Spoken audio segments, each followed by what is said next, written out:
Precisamente tengo en las manos ahora mismo, y esta noche son varios libros los protagonistas indiscutibles, pero tengo un trabajo muy difícil de encontrar, una especie de tesis que se presentó en la Diputación de Valladolid. La portada dice Las ánimas del purgatorio, en la provincia de Valladolid, y es un recorrido apasionante por la descripción artística de unos 50 o 60 retablos y cuadros que ahí duermen en pequeñas iglesias de esa provincia. En la portada viene una fotografía vieja, la pintura un tanto ajada, y aparece un espacio ignoto, extraño, que ha dado muchos problemas y quebraderos de cabeza, porque incluso los propios sacerdotes y teólogos a veces no han sabido bien explicarlo convenientemente a los tiempos que corren del siglo XXI. Es una especie de esfera, una especie de dimensión temporal diferente, y los pintores, por ejemplo del siglo XVII, reflejaba en su interior a lo que parecían ser varias personas. Eran las ánimas del purgatorio, sus caras angustiadas, flotando ingrávidas, como queriendo lanzar un mensaje a los que estábamos al otro lado del espejo, a los vivos. Algunas de ellas aparecen atormentadas por unas extrañas llamas, y en la descripción exacta de uno de esos pequeños cuadros leo lo siguiente: Palacio de Campos, es este pequeño pueblo. El altorrelieve representa a 5 ánimas de gran calidad plástica y polícroma. La figura central se lleva la mano derecha al pecho y mira una especie de viejo cartel que sostiene con la izquierda.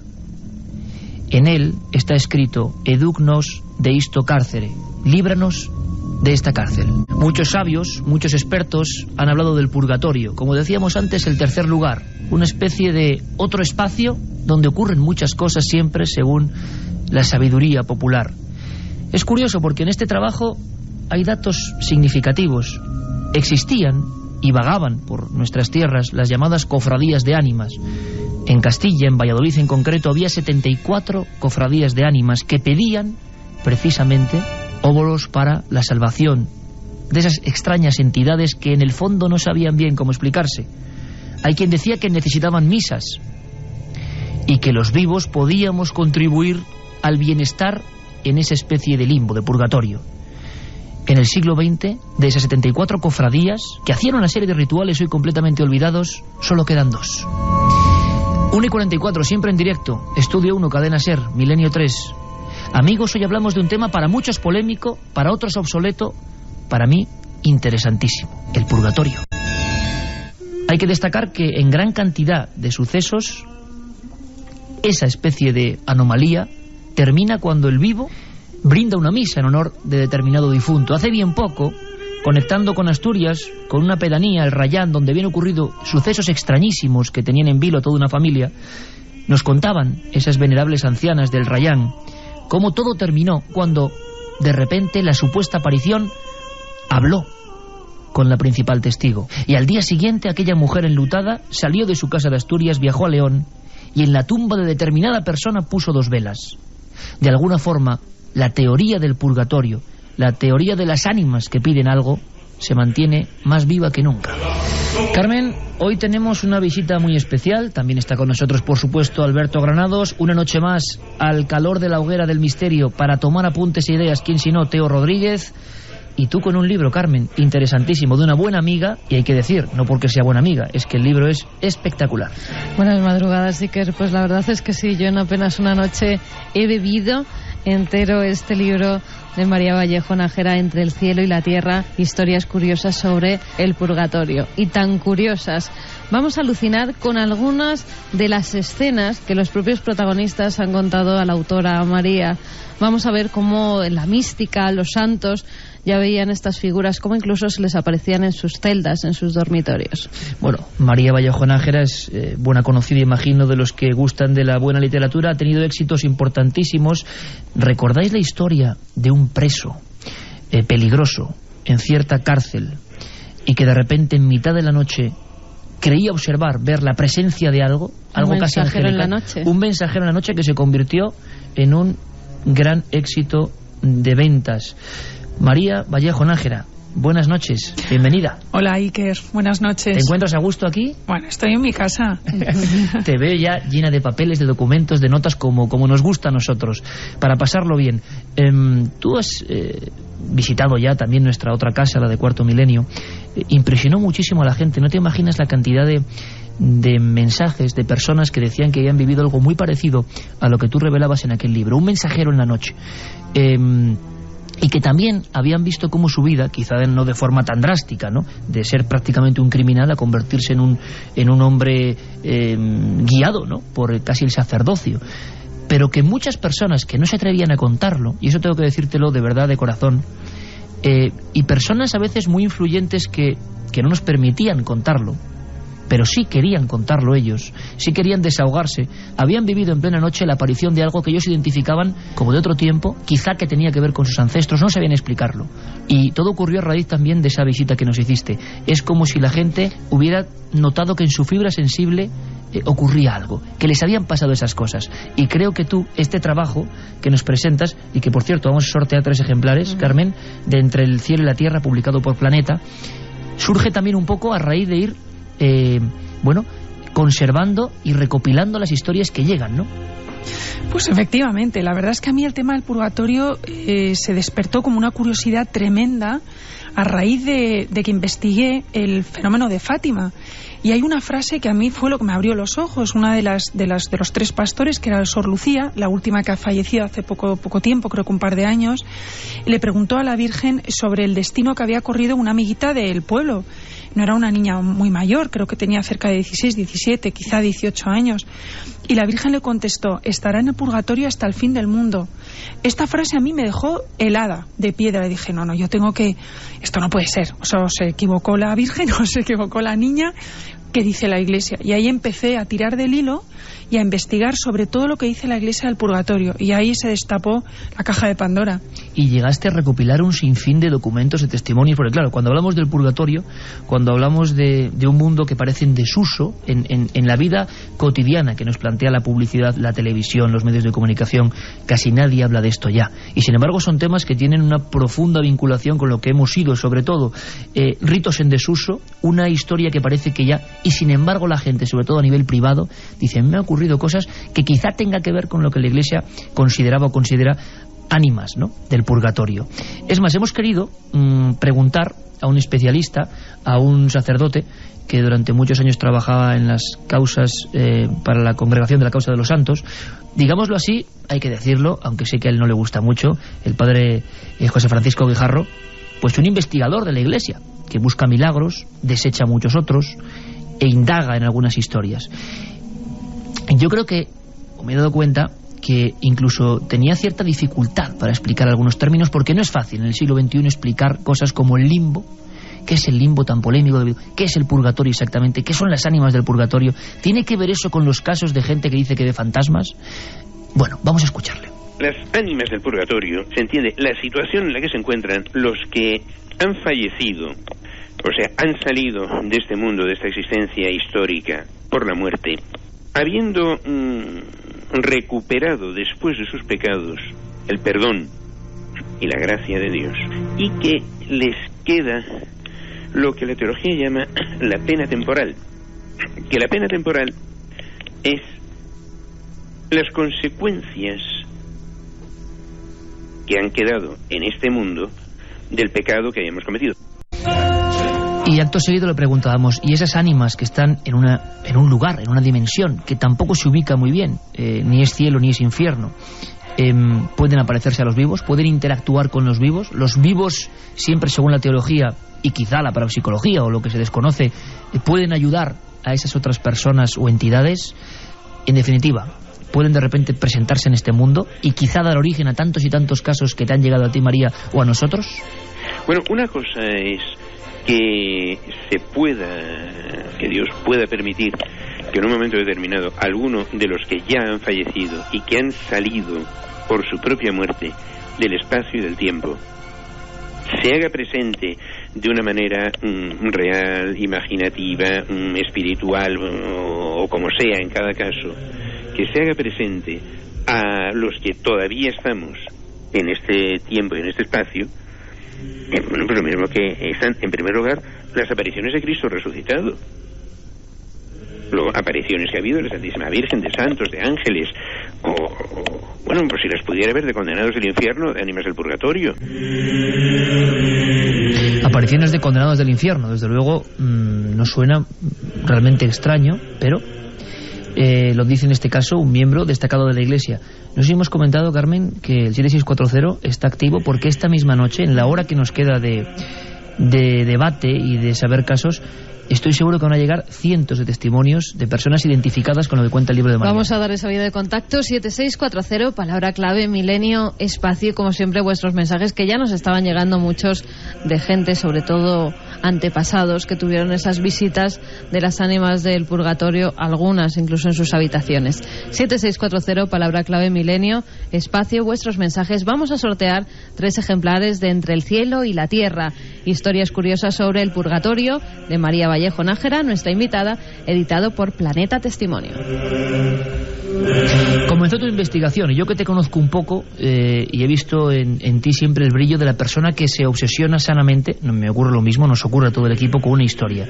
El purgatorio te llama la atención. A día de hoy, ¿qué has descubierto realmente? Eso, vamos a hablar del lugar, la dimensión, no sé cómo llamarlo, y luego pasamos, si quieres, a los casos. Porque hay mucha gente que no acaba de entender bien qué es eso. ¿Qué es eso para ti, María? Pues mira, el purgatorio, en primer lugar, tengo que decir que para todos los católicos, yo soy católica, se ve muy claro en mi trabajo, es dogma de fe, que es la primera cosa con la que yo me topé.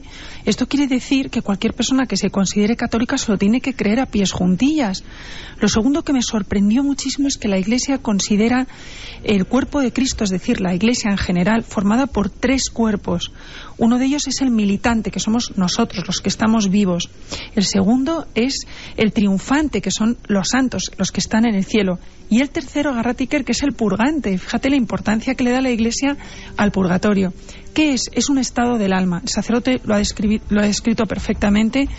Es un estado del alma al que se llega después de la muerte, para personas que no se han condenado, pero que todavía han dejado dolor en la tierra, que han dejado consecuencias de su pecado y que no pueden ir al cielo. Están ahí estancadas y solo pueden ir al cielo por las oraciones de los vivos. Por eso la Iglesia Católica es tan insistente con el famoso funeral, que hoy en día se ha convertido en algo mucho más social que de oración. Y realmente la Iglesia lo que propone es, vamos a coger una fecha, un día que todo el mundo que conozca a la persona difunta, amigos, familiares, gente querida, se reúnan para orar por él, no para dar un abrazo y decir un chiste, sino para orar, porque ya para el tema social o para consolarles pues hay otros momentos, ¿no? Entonces, bueno, todo esto es que es fascinante, sobre todo que la Iglesia le dé tantísima importancia. Los sacerdotes no hablan fácilmente de este tema. Es verdad, y eso lo he notado incluso en buenos amigos. Tenemos muchos amigos sacerdotes que además tienen el placer de investigar, incluso de cuestionarse cosas, y yo he notado esa sensación de que es un tema un poco resbaladizo. Luego hablaremos, si te parece, María. Tenemos una crónica de Joan Solés en la segunda hora, nos llamarán desde el Vaticano, para saber qué ha pasado con el limbo, porque el limbo también representaba una imagen que puede sonar dramática, impresionante a los ojos y a los oídos esta noche de casi 1 millón de amigos que están escuchándonos, y que seguro que muchos de ellos jamás han oído hablar de esto. Es el lugar donde están, por ejemplo, muchos neonatos, ¿no? Muchos niños que no fueron bautizados.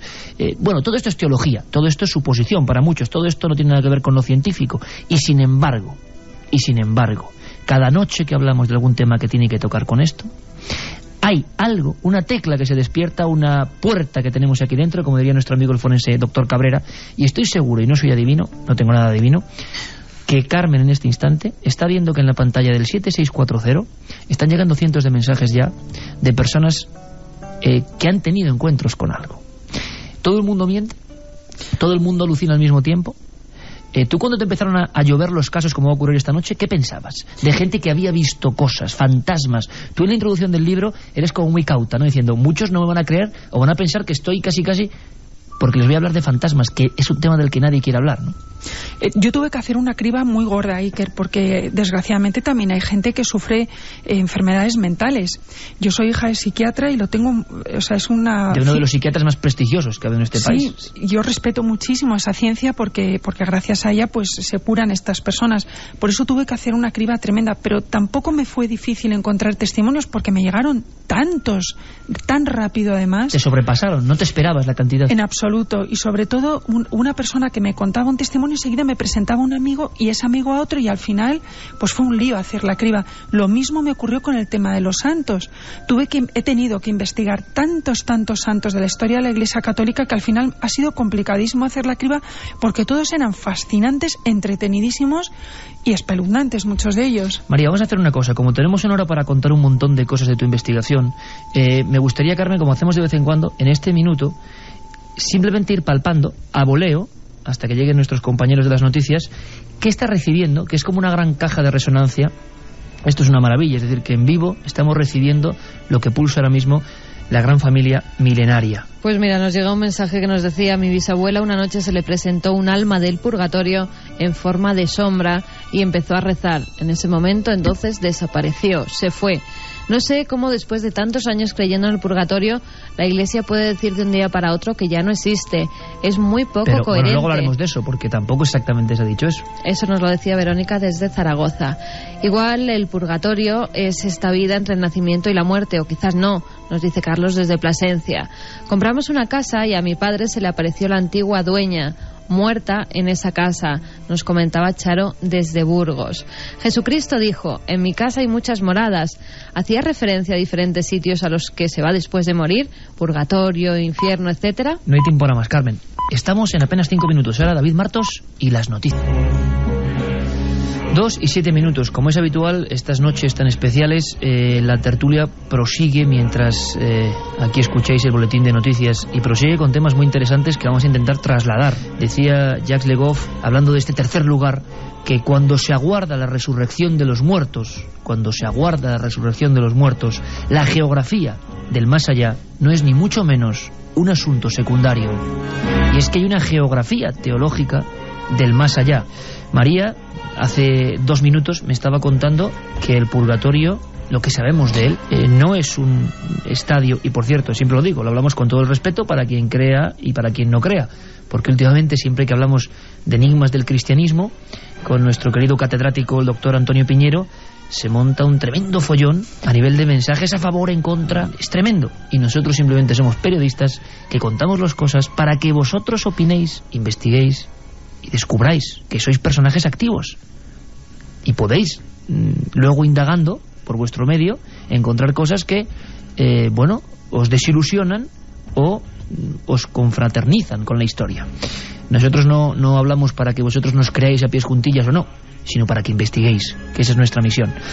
María, el purgatorio como lugar con muchas fases, muchas intensidades, y eso se refleja, me lo contabas hace un momento, en las propias apariciones que muchos de los testimonios que tú recoges en tu libro van indicando, ¿no?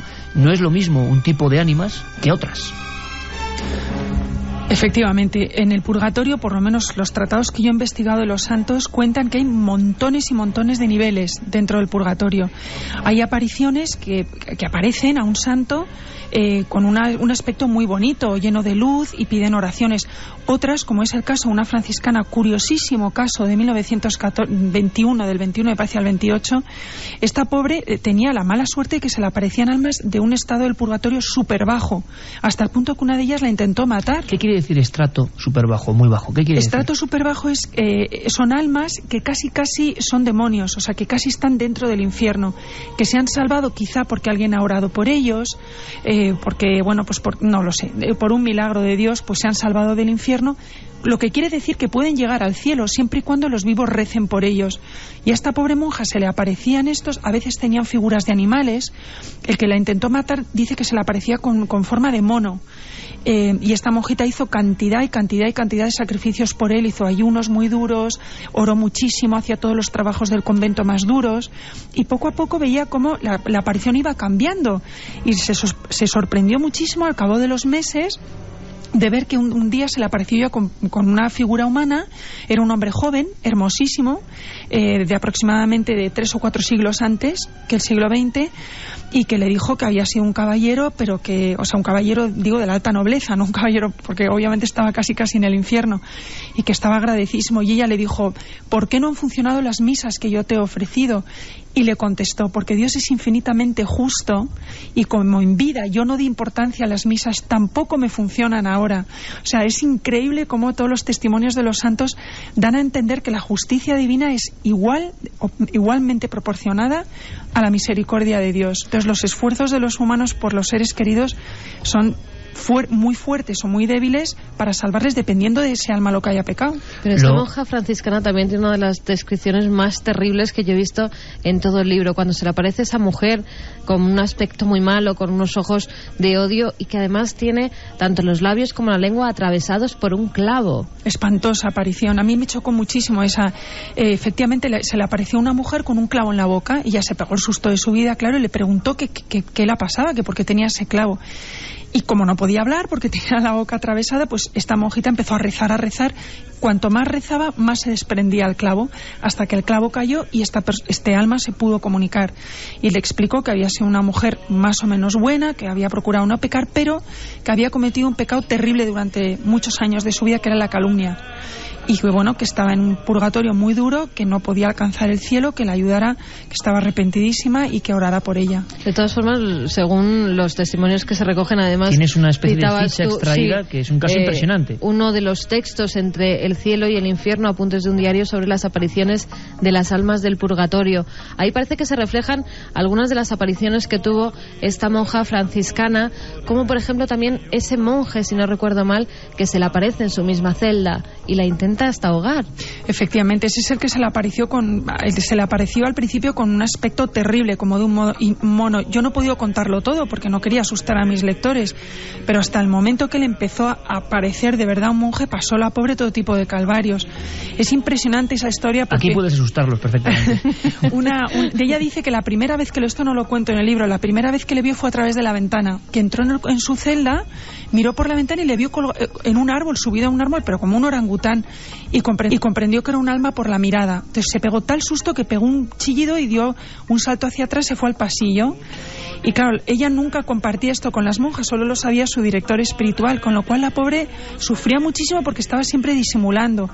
Este espectro se le acabó metiendo en el cuarto y la intentó estrangular. Ella siempre se defendía con un trocito de la Vera Cruz, que alguien le había regalado, lo tenía siempre en la mesilla, y descubrió con el tiempo y con muchísima oración que era un monje. Cuanto más oraba, más aspecto humano tenía. Esto con tiempo, no fue en una noche, fueron meses de oraciones y de ayunos. Y efectivamente este monje, una noche, ya con apariencia de monje, le dijo: sígueme. Tantas de la noche, la pobre muerta de miedo se calza, le sigue por el convento, llegan hasta la cocina, el monje abre una trampilla del suelo que ella no tenía ni idea que estaba ahí, luego descubrió que era una bodega abandonada. Y le dice: sígueme. Fíjate tú el valor de esta monja y la fe tan tremenda de decir: bueno, pues si Dios me ha dado esto, pues yo tengo que rezar por este alma. Bajaron a la bodega y este espectro le señaló una esquinita de la bodega, pegó un grito horrible y desapareció. Y en ese momento ya tuvo el entendimiento de que ese monje había pecado ahí, pero no dice el tratado qué pecado fue. Yo me lo imagino. Esta noche, Milenio 3, hablamos de un asunto teológico sumamente interesante, que algunos psiquiatras, en algunos casos, podrían hablar de personas tremendamente sugestionadas, de determinadas afecciones que provocan la visión, alucinación, y otros casos que son más difíciles de explicar. Pero por lo menos lo que extraigo yo a las 2:14 de esta madrugada es, escuchando a María y escuchando a Carmen hablar de este caso concreto, es lo mismo, exactamente lo mismo, solo que mucho tiempo antes de lo que los especialistas, investigadores, parapsicólogos hablan, por ejemplo, de lo que ocurre en lo que llaman ese otro limbo, ¿no?, o otro purgatorio, que no es teológico y que llaman bajo astral. Hablabais de almas poco evolucionadas. Es exactamente lo mismo. A veces hay muy pocas diferencias. Recoge María uno de los casos, además en este caso con nombres y apellidos, que lo hemos estado comentando antes, de un señor, de uno de los testimonios que hemos tenido muy parecidos en Milenio, y lo recordarán nuestros oyentes. Yo le contaba a María que la noche en la que hablamos de visitantes de dormitorio... Es que es lo mismo, visitantes de dormitorio. Hay gente, perdóname Carmen que te interrumpa, pero hay gente para que cada uno vemos las cosas con nuestras gafas, las que nos han puesto, las que nos han impuesto, las que creemos, y el asunto de figuras que se aparecían en mitad de la noche en una habitación, Durante los años 80, mucha gente, por ejemplo en Estados Unidos, el famoso caso del psiquiatra de Harvard, John Mack, que hizo una tesis doctoral sobre esto, y el día que la presentaba, pues le atropellaron en un paso de cebra y lo mataron. Es una historia también digna de investigación, sobre lo que llamaban visitantes de dormitorio. Y hubo un montón de gente que lo veía desde el punto de vista casi de que qué visitantes pueden ser en este tiempo del siglo XX, en esa época. Pues extraterrestres. ¿Por qué? Porque ángeles ayer, extraterrestres hoy. Ángeles o demonios. El ser humano, gran parte del ser humano, ha sustituido esa creencia religiosa por una creencia tecnológica. Los que están arriba vienen en naves espaciales y nos visitan hasta en nuestro dormitorio, pensaba parte de la gente. Pero si uno analiza lo que es el caso sin creer ni dejar de creer, caramba, es que es lo mismo que se contaba hace siglos en las celdas de clausura y en muchos lugares donde apareció de repente una figura. Aquí recibíamos un mensaje de un hombre de Valencia, José, que nos hablaba de cómo veía la aparición de un niño muy rubio agarrado a los barrotes de la cuna de su hijo. Y María recoge uno de los casos que ella misma ha podido entrevistar, y además en este caso sí que da nombres y apellidos. Es el conde de Romanones, que tiene de pequeño una aparición muy similar. Efectivamente, el conde de Romanones tiene ahora creo que 54 años. Yo lo he conocido a través de una amistad, yo esta historia no la sabía, y él se sinceró muchísimo conmigo. Incluso al principio me dijo: cambia mi nombre, no quiero que se sepa. Y luego al final dijo: pues mira, no tengo por qué avergonzarme, yo sé que esto lo vi. Y ya está. Él era pequeño, tenía 7 años, vivían en una casa del Viso, y esa noche estaba su padre, el antiguo conde de Romanones, y su madre, esta mujer americana que ha sido espía, Lynn Griffith creo que se llama, dando una fiesta. Había un montón de invitados y él no se podía dormir porque venía el ruido del piano, de los camareros, en fin. Y de repente estaba mirando al techo, y él dice que literalmente vio atravesar por el techo de su cuarto, que atravesó incluso una lámpara enorme de cristalitos, un mosquetero. O sea, él dice que tenía hasta la pluma del gorro, la espada. Nunca podrá olvidar la mirada. Primero se pegó a los barrotes de su cama, y luego él estaba petrificado de terror, y luego ya fue cuando él ya no aguantó más, fue cuando vio que este mosquetero se alejó de su cama, pero se acercó a la de su hermano Luis, que era un poquito más pequeño. Si el conde de Romanones entonces tenía 7, pues quizá Luis tenía 5, y dice que ya no aguantó, que pensando que quizá fuera a hacer daño a su hermano pequeño, se levantó histérico, salió corriendo escaleras abajo, llorando. Bueno, se montó en la fiesta, todo el mundo, el niño pues ha tenido una pesadilla, que no, papá, que no. Subieron los invitados, se encontraron a Luis verde, o sea, al pobre verde, porque luego dijo que él también lo había visto, que se había despertado y que había un tío vestido de mosquetero a los pies de su cama. Bueno, les tranquilizaron, tuvieron que dormir con alguien esa noche en el cuarto, y al día siguiente, cuando iban a atravesar el pasillo, Luis, nuevamente, el conde de Romanones no lo vio, lo vio su hermano Luis, miró al fondo del pasillo donde había un gran espejo y dijo: está ahí, me está mirando el hombre del mosquetero, el mosquetero del gorro. Y ya no lo volvieron a ver. Bueno, es lo mismo que muchos niños, lo hemos hablado en algunas ocasiones, describen figuras, describen apariciones, describen cosas, y muchos psiquiatras incluso y expertos en la investigación de la psiquiatría transpersonal hablan de que, bueno, hasta los 5 años, 6 años, los niños ven ciertas cosas que los demás no vemos, o que perdemos esa especie de película prodigiosa que nos conecta con algo y ya no. ¿Son fenómenos paranormales? ¿Son misterios teológicos? Bueno, igual es que son una misma cosa, exactamente lo mismo, que está ahí, y que muchos artistas, como hablábamos de este libro o esta tesis sobre las ánimas del purgatorio en Valladolid, muchos artistas a lo largo del tiempo han intentado pintar, mejor o peor, esa realidad que a veces se les aparece, ¿no? Y a veces son capaces, personas muy sensibles, de verlo. ¿Qué dice el 7640, Carmen? Buenas noches, amigos. Yo no creo en el purgatorio, ya que la Santa Biblia no habla de él, nos dice Celso desde Oviedo. Creo que purgatorio está en la línea temporal entre el pecado y la muerte, piensa Raúl. Iker, me encanta tu programa, que nos ve todos los domingos, que el purgatorio es un juicio para las almas perdidas. Yo veo el aura de las personas, nos decía Cristina desde Asturias. A lo largo de la historia ha variado la idea de purgatorio de cerca del infierno a casi el cielo, salvados a falta de purificar del todo. Manolo Vigilante desde Alicante. En su día me planteé la teoría de que el purgatorio es nuestro mundo y sus ánimas las causantes de los fenómenos paranormales. ¿Podría ser? Se pregunta Alberto desde Valencia. Ahora quiero hablaros de un sitio muy especial, porque hay un lugar que hemos visitado del que habla María en este libro que hoy sorteamos, Entre el cielo y la tierra, de Planeta. Además están las fotografías de ese lugar, sí, sí, que no es fácil hacer esas fotos. Ya me contarás el secreto, porque mira que lo intenté, pero las condiciones de luz... Pues porque a ella le abrieron el cristal. Nosotros íbamos más como de incógnito, sí, más sí. pasando desapercibidos. Bueno, las ánimas, hasta hay que decirlo, hoy en día en el siglo XXI para la propia Iglesia o ciertas esferas de la Iglesia es algo como, no sé si no a ocultar, pero sí desde luego incómodo. No se habla bien de esto, yo noto un espesor cuando se habla de estos temas, que en el fondo son lo mismo que se reflejan las apariciones de toda la vida, cuando las ánimas interaccionan con nosotros. Y en esas interacciones puede pasar de todo, incluso para algunos ciertas pruebas físicas. Hay una extraña iglesia, quiero que me hables de esta iglesia, en Roma. Sacro Cuore del Sufragio, ¿no? Y allí fuimos este diciembre pasado en compañía del buen amigo Javier Sierra, y es una pequeña iglesia. Cuando entramos solo había 2 personas, el sacerdote terminaba de dar la misa, y a mano derecha hay un lugar donde uno entra y se encuentra una especie de vitrinas con varios elementos. Lo primero que va a ver es una inmensa mano negra junto a una cruz. Y si alguien ha leído libros de ocultismo, libros de parapsicología, libros de espiritismo, se dará cuenta de que quizá esa mano negra es la más reproducida de la historia de las fotografías de lo extraño. Y ahí estaba.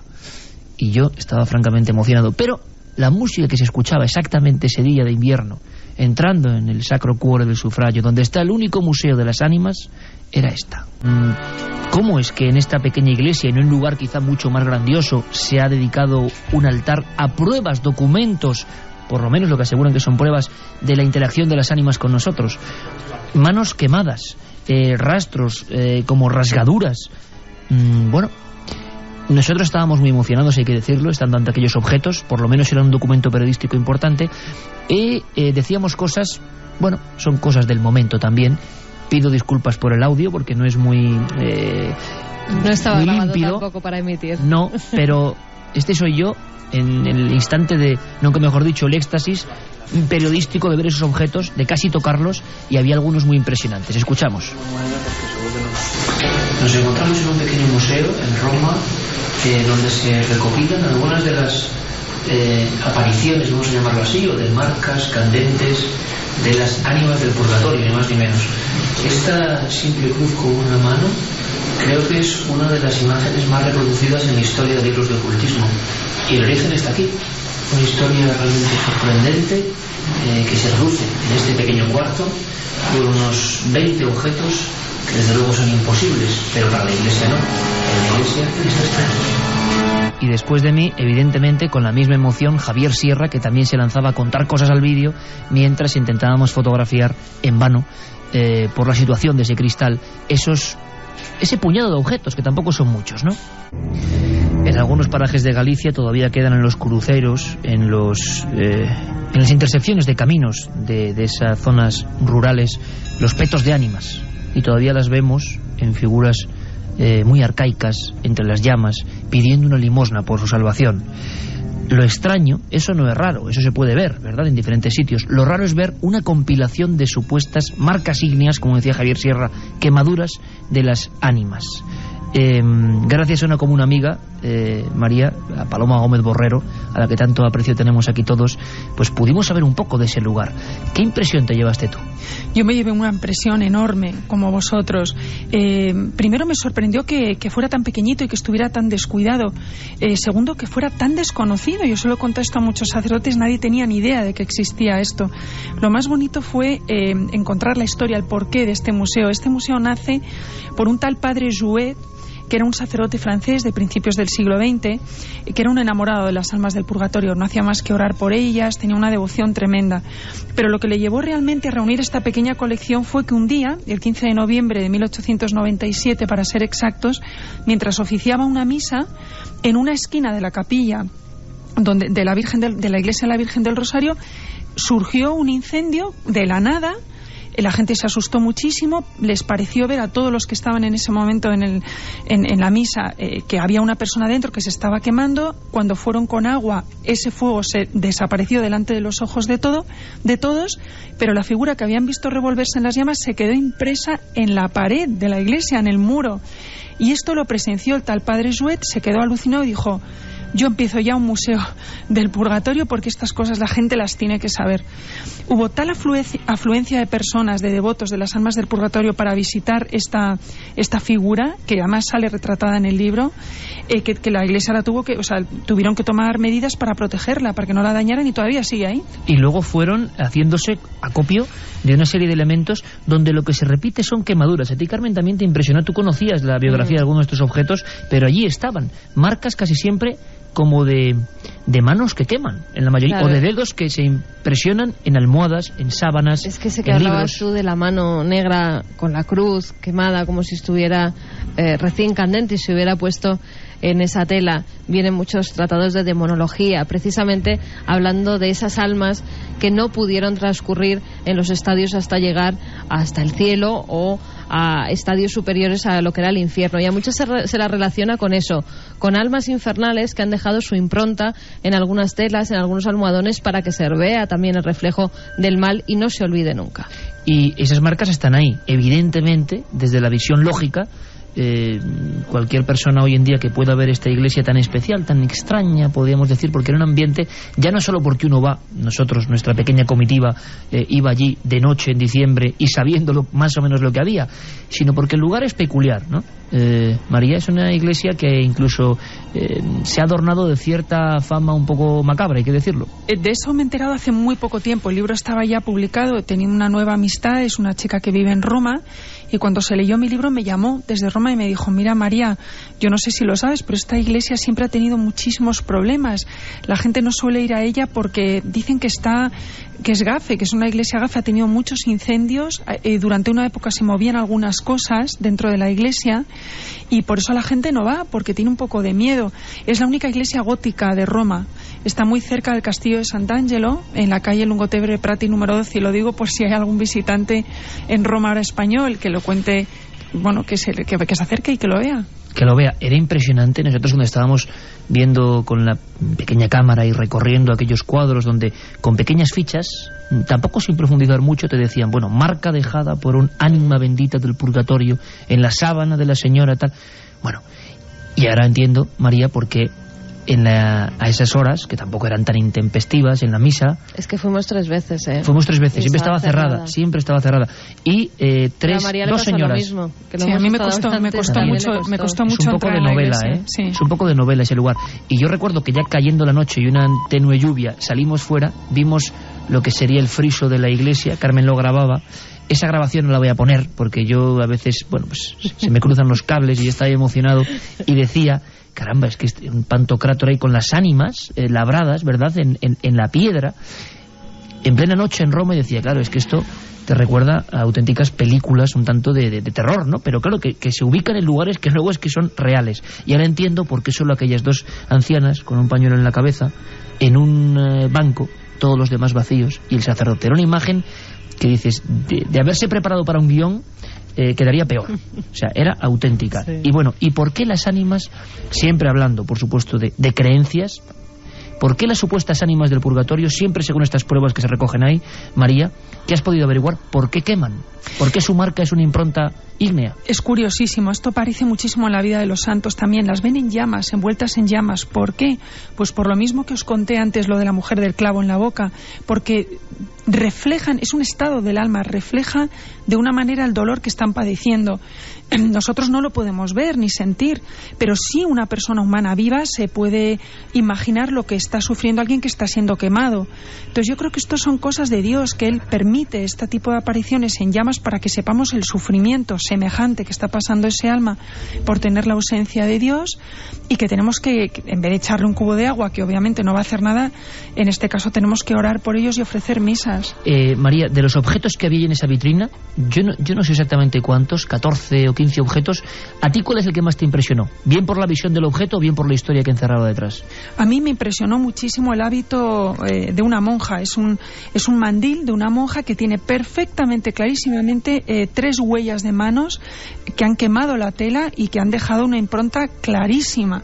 Y esto, esta impronta fue dejada el 13 de octubre de 1696 XVI, sobre el mandil de Sor María de Herendorf, que era una religiosa conversa del monasterio benedictino de Wittenberg, cerca de Westerdorf, en Westfalia, por la mano de una difunta hermana que se llamaba Clara Schoellers, que era una religiosa del coro de la misma orden. Esta mujer había fallecido de peste negra en 1637 y es que es clarísima la huella que deja y la tienen ahí recortada y pegada. Carmen, evidentemente, como ha ocurrido en el medievo con las reliquias, se convirtieron en un material de devoción y en un material perfectamente falsificable. Y la Europa de determinados siglos estaba llena. Sabemos que el gran monarca Felipe II llegó a compilar casi 8.000 en algunas de las bolas incluso que capitanean esa obra llamada El Escorial. Su poder benefactor era importante y por lo tanto hubo una industria paralela de objetos, de reliquias. Podíamos pensar, estas manos, estas quemaduras podían ser perfectamente falsificaciones. Ahora bien, es que no hay más que esas. Por lo menos que conozcamos, no debe haber comercio de estos productos porque solo están esas que sepamos catalogadas. Sí que es cierto que de otras reliquias como presuntas sábanas santas, que eran siempre la verdadera, la milagrosa, hubo muchísimo comercio. Incluso hay algunas que tenemos en Valladolid, por ejemplo, que están firmadas incluso por el autor. Pero es cierto que sobre las improntas de las almas del purgatorio, de las ánimas del purgatorio, no ha habido nada más que las que se recogen en esa pequeña iglesia. Porque todo es como no público, no conocido, como una cosa al margen, nunca mejor dicho, marginal dentro de los asuntos de la teología. Y se puede ver en ese templo, porque es que está al margen de todo, al margen de las visitas turísticas y al margen incluso de lo que es la grandeza del Vaticano y de las calles anexas y del castillo de Sant'Angelo. Sí. Es un contraste muy curioso. Precisamente el propio Javier Sierra incurría ahí, y líbreme a mí nadie desde luego de criticar a Javier, ¿no? Pero sí es cierto que él, en ese día de diciembre lluvioso en la iglesia, mirando eso decía, bueno, el purgatorio de alguna forma que ha dejado de existir, decía, porque a finales de este año hubo como muchas declaraciones, cosas, y la gente, muchísima gente, incluso dentro de la iglesia, creen que el purgatorio ya no existe. Nos hemos encontrado con esa faceta y eso no es del todo cierto. Efectivamente, Iker, están equivocados. Como os he comenzado la entrevista diciéndoos que el purgatorio es dogma de fe, está todo muy... ¿Y por qué la gente piensa que ya no existe? Por pura confusión, quizá porque el Vaticano ha estudiado el tema del limbo y creo, pero no estoy muy segura porque yo el limbo no lo he estudiado, que lo han desestimado. Sin embargo, el purgatorio, como te vuelvo a decir, es un tercio del cuerpo de Cristo, el purgante, y el Papa Juan Pablo II, el 4 de agosto de 1999, hizo una catequesis profundísima del purgatorio y los puso a todos los obispos, pero vamos, dando taconazos, y el purgatorio existe y yo lo digo. ¿Os parece que a las 2:34 siempre en vivo conectemos con Italia para saber realmente qué noticias son en torno a si el purgatorio existe o no, y sobre todo qué es eso del limbo, que es otra esfera, es otro mundo? Y desde luego iconográficamente imaginarlo es hasta más dramático, ¿no?, que las ánimas del purgatorio. Nuestro corresponsal en Italia, Joan Solés. Amigo Joan, ¿dónde está el purgatorio? Saludos, ¿qué tal? Pues bajando la escalera en el primer rellano, allí estaría el limbo. O al menos así era en el siglo XIII, cuando empezaban a cantarse estas alabanzas de penitencia que escuchamos en interpretación de la Escuela de Música Sacra Medieval. Entre los indolentes y los incapaces de frenar sus pasiones, los lujuriosos, los golosos, los avaros, los iracundos y los perezosos del segundo y siguientes rellanos del remolino infernal. Allí situó el limbo Dante, autor de la Divina Comedia y padre de la literatura italiana, en el primero de los 9 peldaños de la escalera cada vez más estrecha que descendería al centro de la tierra y cuya profundidad y severidad de castigo sería gradual según la gravedad de los pecados.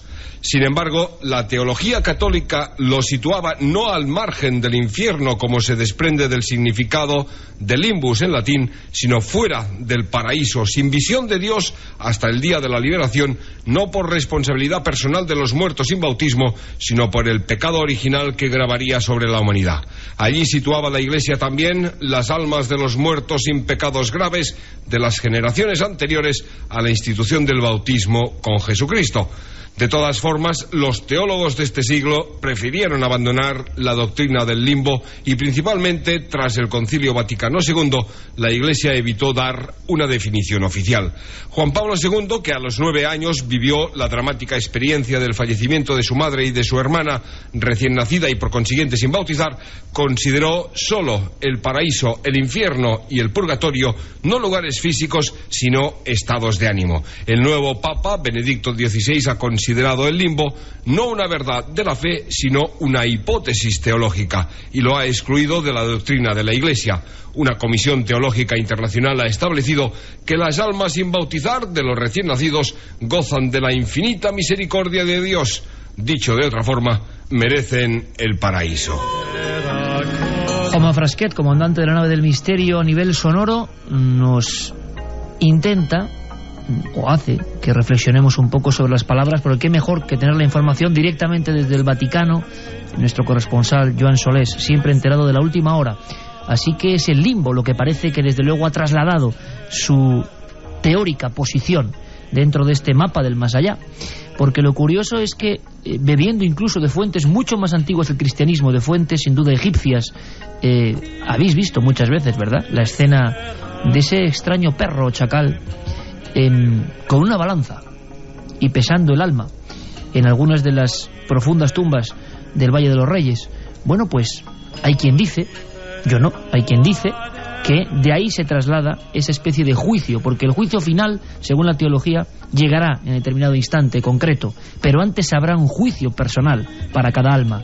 Y cuando los artistas del medievo y de otras épocas representaban ese instante tan, imagino, acongojante para muchas personas que vivían hace siglos, representaban sobre todo el arcángel San Miguel pesando las almas también con una balanza. O sea, en definitiva, que estamos todos bebiendo constantemente de fuentes ancestrales y fuentes absolutamente apasionantes. Es el limbo, ese lugar que ahora también nos interesa. Y pedíamos la opinión al padre José Francisco Guijarro. El limbo. Estoy seguro que muchas personas, muchos amigos jóvenes que tenemos, no saben a qué nos referimos. Bueno, pues ahí va una posible explicación. El limbo es una ficción introducida en la teología, pues allá por el siglo VII, el siglo VIII. Las primeras veces que hay constancia que sale del limbo es en la iglesia visigoda, precisamente, la iglesia hispano-romana, porque como se habla de que, eso lo dice el Señor en el Evangelio, que el que crea y se bautice se salvará, y que el que no crea se condenará, pero se planteaba la cuestión de el que no cree y sin que sea por su culpa. Quien no ha llegado a tener conocimiento, y los niños que mueren sin bautismo antes de haber tenido posibilidad de aceptar la fe, y los abortados no nacidos, bueno, que son seres humanos, y entonces esos a los que no ha podido llegar la predicación porque no han sido capaces de entenderla ni de aceptarla ni de recibirla, esos tienen una responsabilidad distinta. Y entonces pues se llegó a esta ficción de decir, bueno, pues en algún sitio tendrán que estar, volviendo a la imaginación de que uno después de la muerte tiene que ocupar un lugar, ¿no? Y entonces pues no pueden estar en el cielo, no pueden estar en el infierno, no pueden estar en el purgatorio, pues al limbo. ¿Y eso del limbo qué es? Bueno, pues es una ficción. Es en un mundo del que habitualmente no se habla y que nos parece sumamente enriquecedor a todos los niveles, porque queremos siempre aprender más. El limbo. Carmen, tú, como decías, has repasado página a página el libro de María Vallejo Nájera que sorteamos esta noche, Entre el cielo y la tierra, historias curiosas sobre el purgatorio. ¿A ti qué caso? Porque tú sé que algunos de los casos, has hecho incluso fichas que tenemos aquí, te han dejado muy impactada por los paralelismos que hay con tantas y tantas y tantas historias que en otras ocasiones hemos escuchado. ¿Alguno? Destácanos. Mira, a mí hay uno que me ha dejado impactada, pero porque es algo comprobable y que además llegó incluso a la familia. Es el caso de María Sima, una campesina austriaca que tenía estas apariciones de almas del purgatorio y que, bueno, incluso llegaron a darle datos y fechas, nos lo contará María, que se pudieron luego comprobar que así eran. ¿Esto es posible? Efectivamente, esta mujer no es santa, están investigándola. Era una mujer muy humilde, muy ignorante, que veía almas del purgatorio desde niña. Ha muerto el año antepasado, creo que con casi 90 años de edad.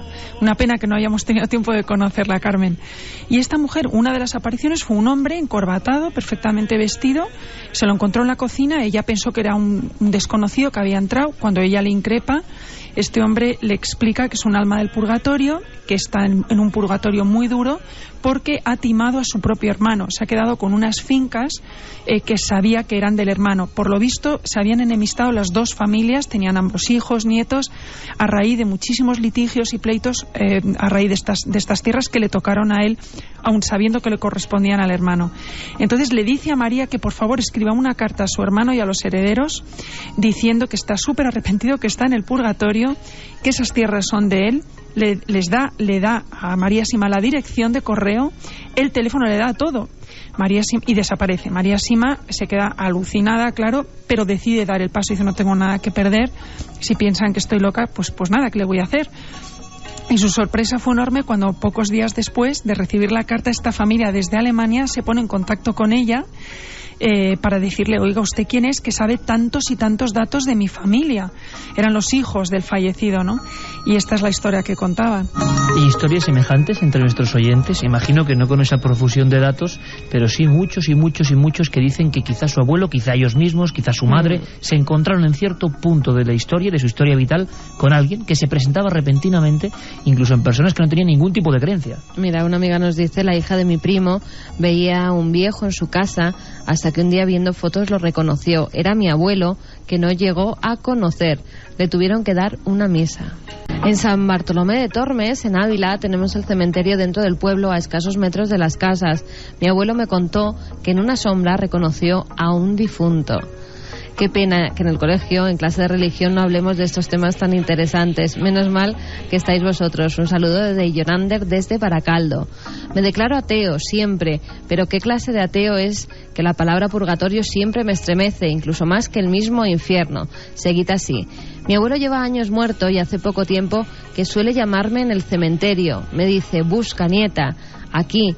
Ojalá pueda saber cómo ayudarle, nos dice Baena desde Málaga.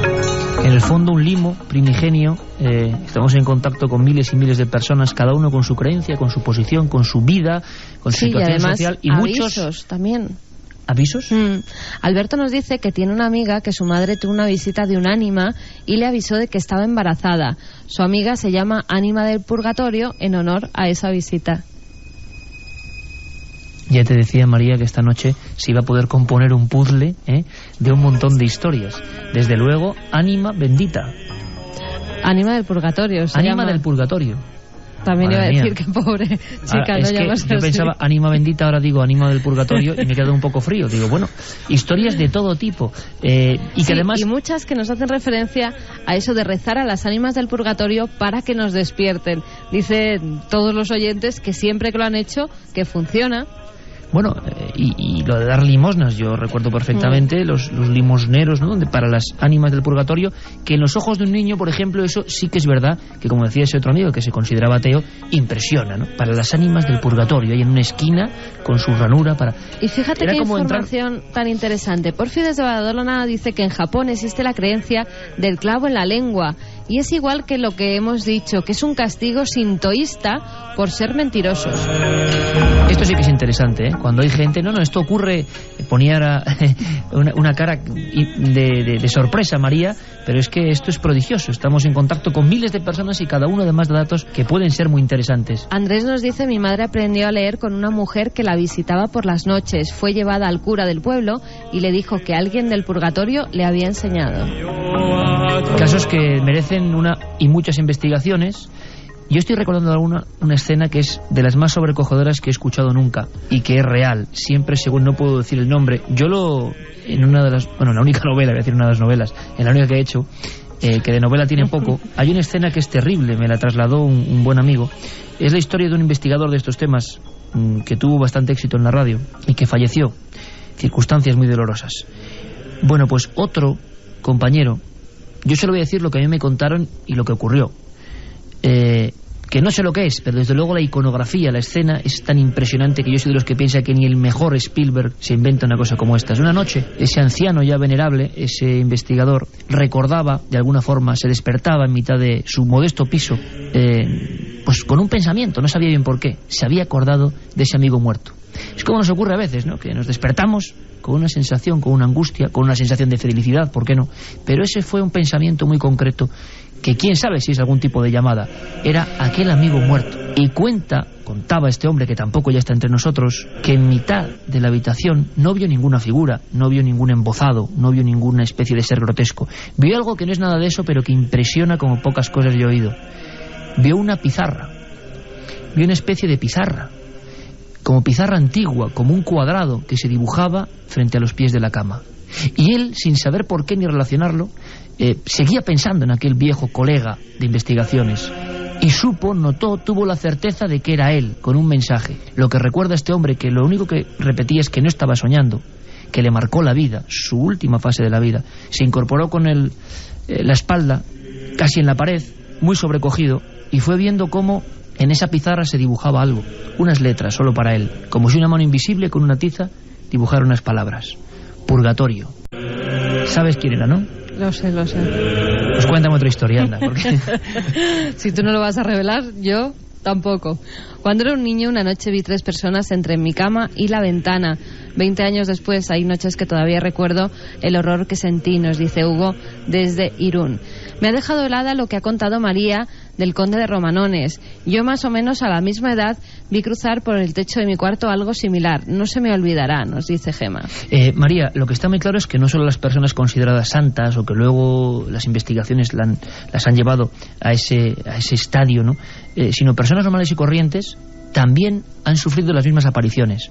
Y a raíz de tus investigaciones y de hacerlas públicas, a ti te irá llegando lo que hablábamos de ese reguero de personas que no tienen tampoco nada de santidad, que son como cualquiera de nosotros, y que, como está ocurriendo esta noche, también han visto cosas iguales, idénticas, ¿no? Efectivamente, mi web está ahora mismo medio bloqueada de la cantidad de... Bueno, ya verás luego. De la cantidad de lectores que me están contando, de lectores desconocidos para mí, que me están contando. Hoy, por ejemplo, he recibido 2 muy curiosos. Uno de ellos es de una señora que me dice que ella desde pequeñita ve las almas, que nunca se ha atrevido a decírselo a nadie.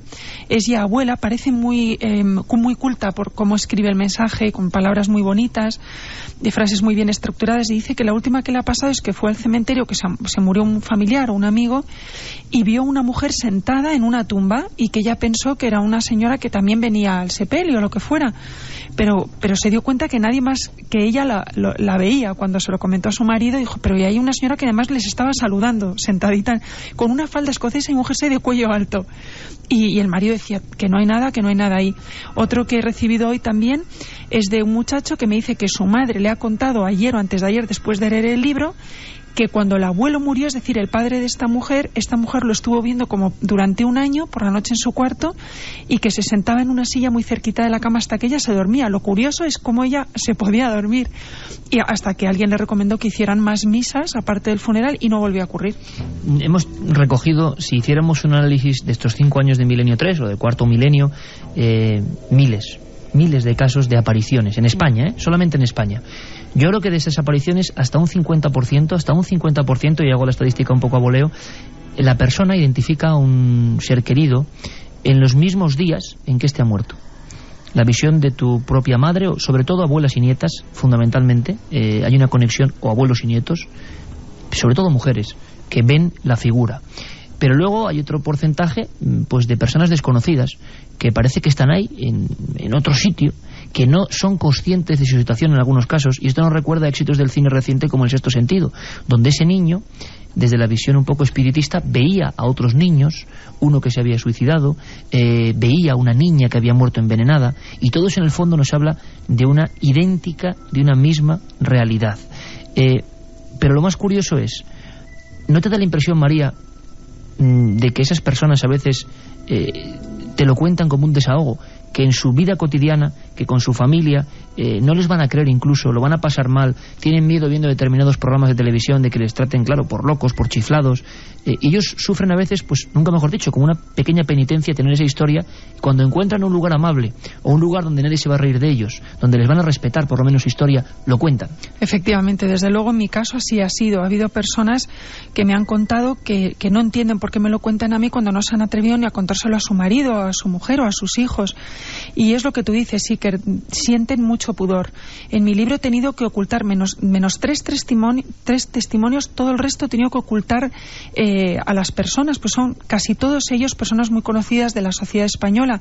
O sea que nos impresionaríamos, eso lo digo yo de vez en cuando, si pudiéramos contar todo lo que tenemos que callar por respeto a esos testimonios, ¿cuánta gente, vamos a llamarlo así, de la alta sociedad, en el sentido no de alta sociedad solo monetaria, sino personas de influencia, personas que rigen el destino a veces de un país y han tenido experiencias de este tipo y te dicen, pero no lo cuentes, por Dios? Sí, eso es lo que me ha pasado. No me refiero a personas, bueno, el conde Romano es quizá el único en ese estrato social. A todos los demás son banqueros, ingenieros, arquitectos. Yo he procurado también escoger este tipo de personajes para no equivocarme, que yo sabía que eran prestigiosos, que por lo tanto no estaban locos o no lo parecían por su profesión. También he incluido un testimonio de un monje, de un ermitaño, que él es el único que también me ha dejado poner el nombre, pero es una persona desconocida. Los demás son todos bastante conocidos. Hay uno que además lo pasó bastante mal en un palacete del siglo XVIII en Sevilla, ¿verdad? Con una aparición que tuvo cuando estaba, además por estas fechas, justo en Semana Santa. Efectivamente, ese es un amigo mío y creo que solo lo sé yo. No se ha atrevido a contárselo a nadie más. Es curiosa esa aparición que ve. Es muy interesante, sí. Vio una mujer y creo que a una niña. Lo que pasa es que no estaba seguro de la niña, por eso no lo he puesto en el libro. Y atravesó la pared delante de él, se metió en la cama y le dijo a su mujer: no te vas a creer lo que me ha pasado. La mujer dijo: no me lo creo, y nunca más volvieron a sacar el tema. Había una pregunta que imagino que se repite, no lo sé, en el 7640, es, bueno, ¿y si todo esto es un fenómeno?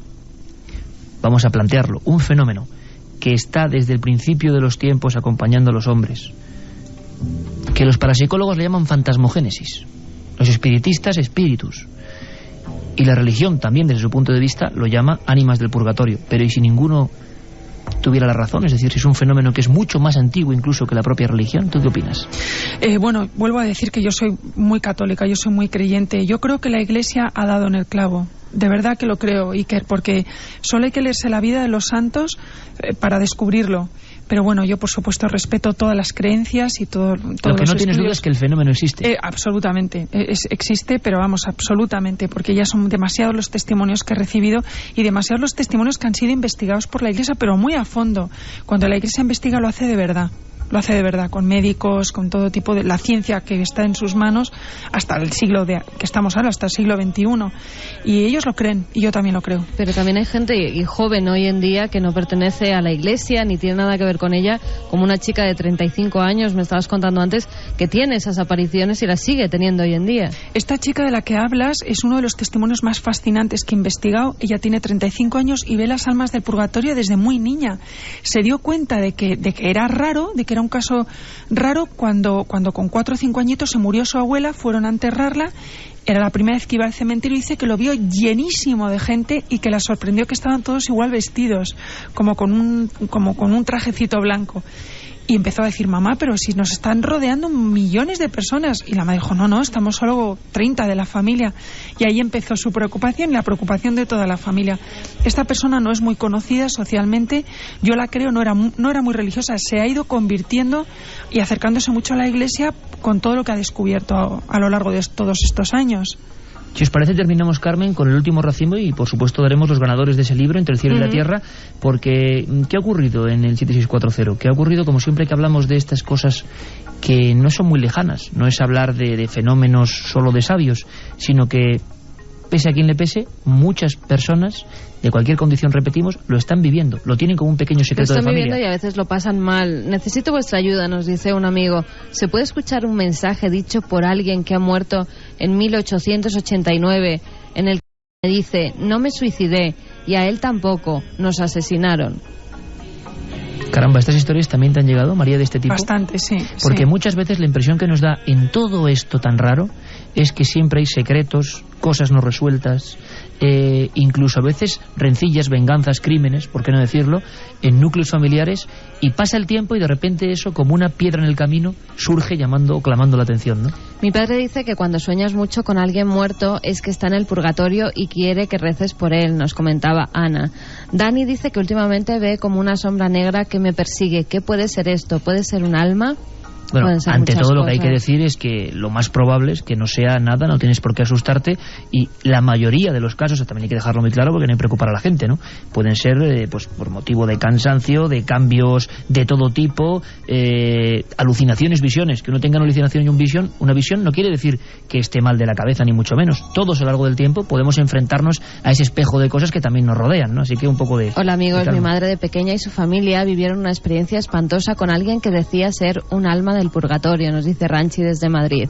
Mi padre de pequeño recibió la visita de una aparición durante varios días. Mi abuela le convenció para que le preguntara qué quería de él y mi padre así lo hizo. Le tuvieron que rezar varias misas.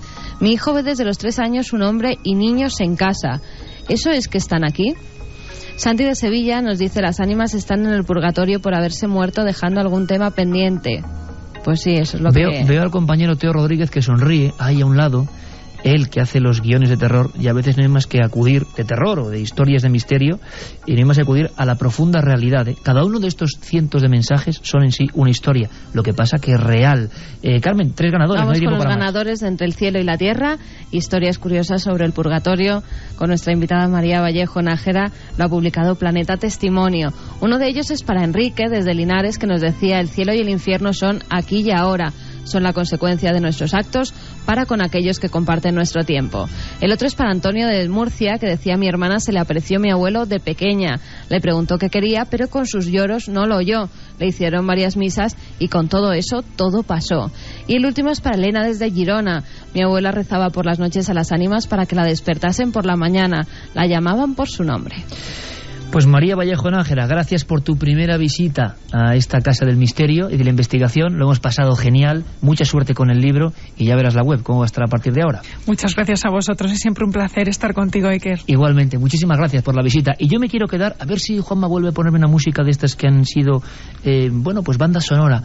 Porque en uno de estos cuadros con los que empezábamos en Valladolid había además otra frase atribuida a Santa Brígida, que también impresiona si uno lo escribe y lo ve debajo de esas ánimas envueltas en llamas. Decían que un día de ese cuadro se salió una voz universal de la cárcel del purgatorio, que exclamaba: Señor Jesucristo, justo juez, infundid vuestra caridad en los corazones de los eclesiásticos para que logremos copiosamente el alivio con su canto. Oh Dios y Señor, usando tu potestad incomprensible, remunera con 100 por 1 a cuantos vivientes nos socorren con sus sufragios y nos elevan a la luz de tu deidad en esta eterna visión. Somos las ánimas del purgatorio. Hasta mañana.